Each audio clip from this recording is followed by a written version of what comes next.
de lo que ha hecho o sin tener conciencia de lo que está haciendo, como por ejemplo levantarse y sentarse en la cama y mirar fijamente a la pared o la ventana con ojos, digamos, un poco de cristal. No son ojos normales, quiero decir. El sonambulismo es un problema del sueño que habitualmente se da en el primer estadio del sueño, que se llama no REM. Os explico un poquito qué significa esto. Existen 5 fases del sueño. La quinta fase del sueño se llama REM, que son unas siglas en inglés y que en español se traduce como etapa de sueño paradójico.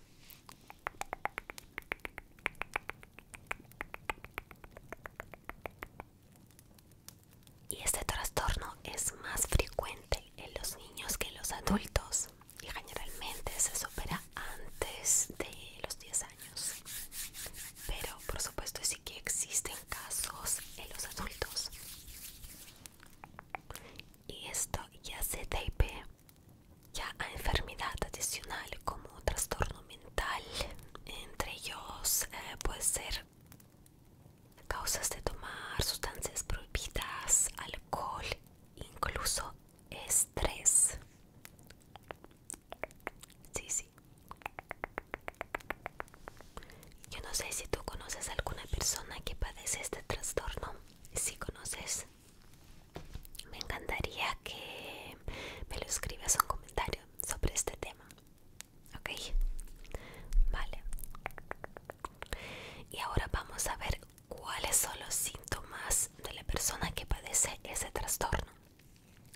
Primero, puede salir de la cama y caminar. Puede sentarse en la cama, como ya lo he dicho. Puede abrir los ojos, mirar fijamente en alguna dirección concreta con los ojos de cristal. Es una mirada, digamos, un poco perdida, rara mirada. Esta persona no responde ni se comunica cuando otra persona intenta hablar con ella, con esta persona. Puede tener dificultad para despertarse durante este episodio del sueño. ¿Qué más podría ser? Puede estar desorientada o confundida por un momento o por un breve episodio. Normalmente la persona que padece este trastorno no recuerda absolutamente nada lo que ha hecho por la noche durante este episodio al día siguiente. Puede tener problemas para realizar tareas rutinarias durante el día. Y aparte de estas, digamos, de estos síntomas, voy a contaros algunos más que son, digamos, más graves. Esto ya me parece requiere ya intervención de familiares o médicos para controlarlo. Por ejemplo, la persona que padece este trastorno puede hacer actividades rutinarias como vestirse, hablar por teléfono, hablar con alguien, comer, por ejemplo, abrir frigorífico y sacar algo.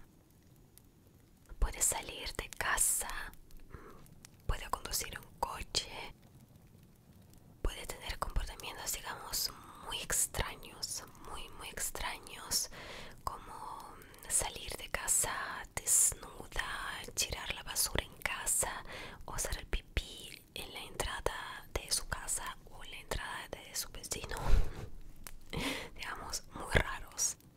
Puede hacerse daño a sí mismo, tipo caer por la escalera o saltar por la ventana.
depresión, ansiedad, estrés, cansancio mental, cansancio físico. Puede ser exceso de los pensamientos. Digamos, cuando persona está muy negativa o piensa muchísimo, ya no puede dormir. Puede ser insomnio. El insomnio se define como la incapacidad para conciliar el sueño. Y bueno, aquí ya pueden ayudar las prácticas relajantes como las meditaciones, sonidos suaves de naturaleza, musiquita suave para dormir, ASMR. Todas estas prácticas pueden ayudar. Puede ser también antes de dormir, ventilar la habitación ayuda bastante para que entre aire fresco. Y las personas que tienen insomnio se suelen sentirse cansados con pocas energías durante todo el día. Y por supuesto esto perjudica, digamos, a sus vidas diarias de estas personas. El siguiente trastorno se llama apnea del sueño. Seguro que este trastorno os habéis oído alguna vez y os suena. Pues apnea del sueño es un trastorno común en donde la respiración se interrumpe o se hace muy superficial.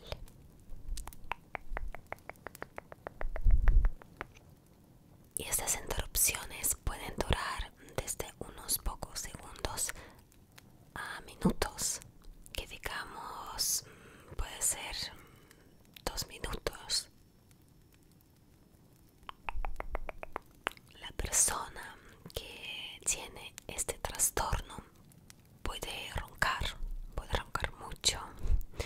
Como la consecuencia, la persona que padece, digamos, este trastorno no puede descansar bien durante las horas del sueño por la noche, por lo cual esto les afecta al día a día, diariamente, porque no pueden descansar bien.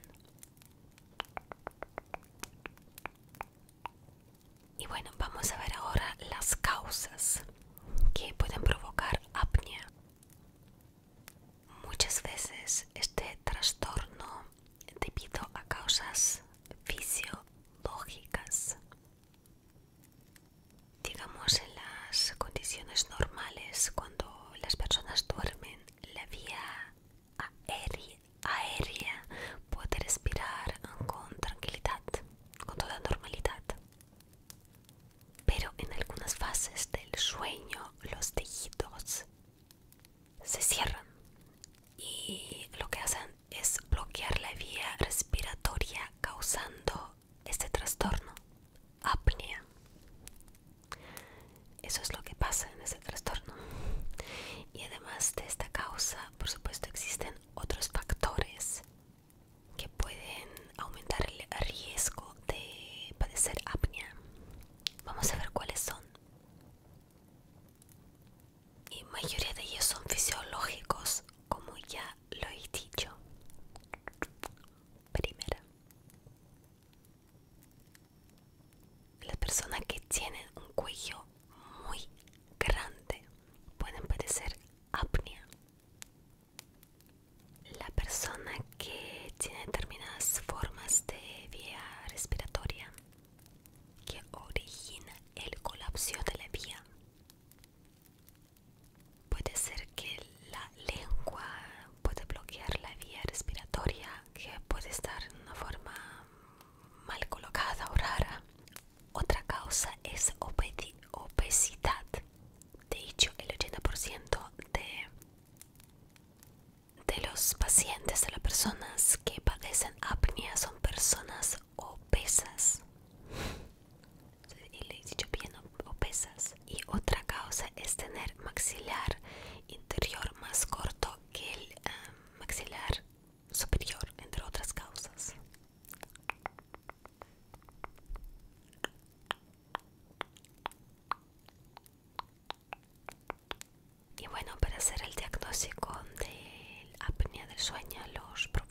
los médicos lo que hacen es realizar una prueba especial del sueño que puede ser muy completa. Y esta prueba se llama polisomnografía. Polisomnografía.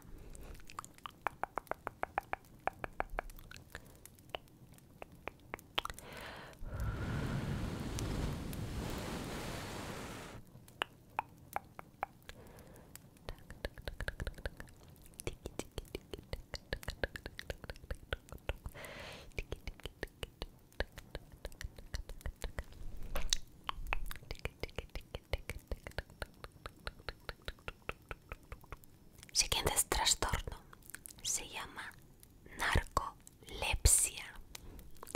Es un trastorno neurológico y se debe a una anomalía cerebral que altera los mecanismos neurales del sueño.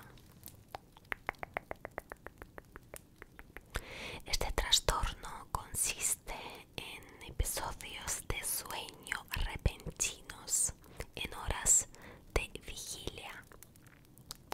Es decir, la persona que padece este trastorno puede quedarse dormida durante unos 2 o 5 minutos en cualquier lugar y despertarse pues sintiéndose bien despejada y con energías, como un mini descanso. Estos episodios pueden ocurrir en cualquier momento del día. Se puede ocurrir mientras esta persona habla por teléfono, habla con otra persona, pasea.